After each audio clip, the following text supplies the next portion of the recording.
Assalamualaikum warahmatullahi wabarakatuh. Bertemu lagi dengan Bu Hani dalam mata pelajaran Sejarah Kebudayaan Islam untuk anak-anak kelas 5 MI Anubanat Kudus.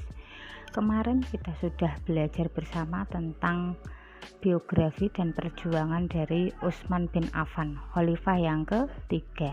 Sekarang kita akan belajar tentang kekhalifahan Utsman bin Affan. Sebelum kita memulai pembelajaran kali ini, mari kita baca basmalah bersama-sama terlebih dahulu. Bismillahirrahmanirrahim. Bagaimana sih cara pemilihan Utsman bin Affan menjadi seorang khalifah? Jadi sebelum Umar bin Khattab ini wafat, Umar ini sudah mengangkat 6 orang sahabat yang terbentuk dalam Dewan Syuro, ya, atau Dewan Pemilihan Khalifah. Ke-6 orang tersebut terdiri dari Utsman bin Affan, Ali bin Abi Thalib, Thalhah bin Ubaidillah, Zubair bin Awam, Abdurrahman bin Auf, dan Sa'ad bin Abi Waqqas. Dewan Syuro dipimpin oleh Abdurrahman bin Auf. Jadi sebelum Khalifah Umar ini wafat, Khalifah Umar sudah menunjuk 6 orang sahabat untuk bermusyawarah memilih siapa yang akan menggantikan beliau menjadi khalifah ketika beliau telah wafat. Kemudian muncullah 2 nama, yaitu Utsman bin Affan dan Ali bin Abi Thalib, karena mereka sama-sama sahabat Nabi. Kemudian mereka bermusyawarah lagi dan terpilihlah Utsman bin Affan menjadi khalifah yang selanjutnya, ya. Kenapa kok Utsman yang dipilih? Yang pertama karena Utsman bin Affan lebih tua daripada Ali bin Abi Thalib. Yang kedua, Utsman bin Affan ini merupakan sahabat paling senior dalam Dewan Syuro tersebut, ya. Pada akhirnya setelah Khalifah Umar wafat, Utsman ini dibaiat menjadi khalifah ketika berusia 70 tahun, ya. Tepat pada tanggal 1 Muharram tahun 23 Hijriah bertepatan dengan tahun 644 Masehi di Masjid Nabawi. Pada masa awal kekhalifahan Utsman bin Affan, ini merupakan masa yang paling makmur dan sejahtera, ya. Banyak jasa-jasa beliau yang dilakukan selama menjadi seorang khalifah.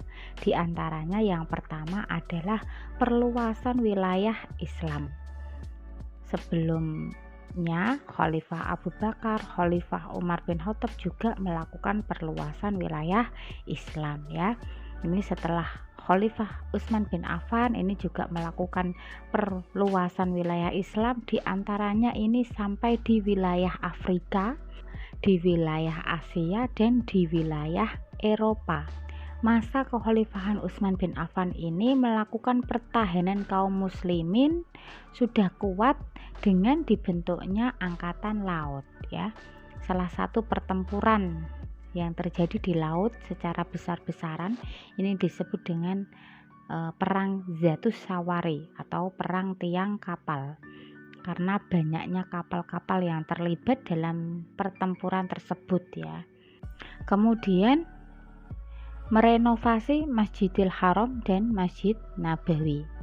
Utsman bin Affan ini adalah khalifah yang pertama kali melakukan perluasan wilayah Masjidil Haram dan Masjid Nabawi. Hal ini dilakukan karena semakin banyaknya umat Islam yang beribadah haji, sehingga perlu adanya perluasan masjid.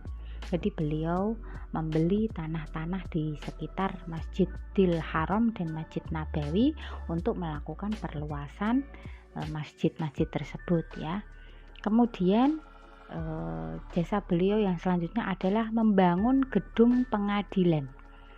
Jadi jika ada orang yang bersalah diadili di gedung pengadilan. Nah, ini gedung pengadilan ini sudah ada sejak zamannya Utsman bin Affan. Kemudian yang selanjutnya adalah membentuk angkatan laut, ya.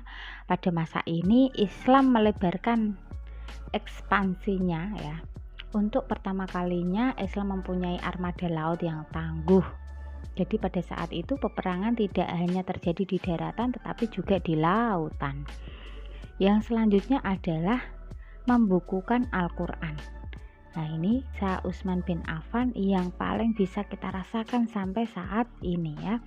Karena tanpa adanya pembukuan Al-Quran mungkin kita tidak akan bisa membaca Al-Quran. Pada saat itu seorang sahabat yang bernama Hudzaifah bin Yaman ini menaruh perhatian terhadap perbedaan bacaan dan dialek Al-Quran yang tentunya dapat memicu terjadinya pertikaian sesama kaum muslimin ya. Karena hal tersebutlah Hudzaifah bin Yaman ini melaporkan kepada Khalifah Utsman bin Affan. Menanggapi hal tersebut, Khalifah Utsman ini kemudian mengambil naskah Al-Quran yang disimpan oleh Hafsah bin Umar bin Khattab ya, istri Nabi, yang pada saat dulu zamannya Khalifah Abu Bakar beliau disuruh untuk menyimpan naskah-naskah Al-Quran yang masih asli ya. Kemudian Khalifah Utsman bin Affan ini membentuk panitia pembukuan Al-Quran yang diketuai oleh Zaid bin Sabit dan mempunyai anggota Abdullah bin Zubair dan Abdullah bin Haris. Mereka kemudian menyalin Al-Quran menjadi 5 bagian, kemudian dikirim di Mekah, Suriah, Basrah, dan Kufah. Sedangkan yang satu ini tetap berada di Madinah dan disebut dengan Mushaf Al-Imam. Itu tadi adalah jasa-jasa Khalifah Utsman bin Affan ketika menjadi khalifah. Ketika Khalifah Utsman bin Affan ini memimpin, terjadi semacam pemberontakan ya. Pemberontakan ini muncul dari kaum muslimin sendiri. Ini karena apa? Karena seorang gubernur Kufah yang bernama Mughirah bin Syu'bah ini dipecat oleh Khalifah Utsman bin Affan dan digantikan oleh Sa'ad bin Abi Waqqas. Tidak hanya itu, Khalifah Utsman bin Affan juga memecat sebagian pejabat-pejabat tinggi dan pembesar yang kurang baik, kemudian diganti dengan famili-famili Khalifah Utsman bin Affan yang mempunyai kemampuan dalam bidangnya.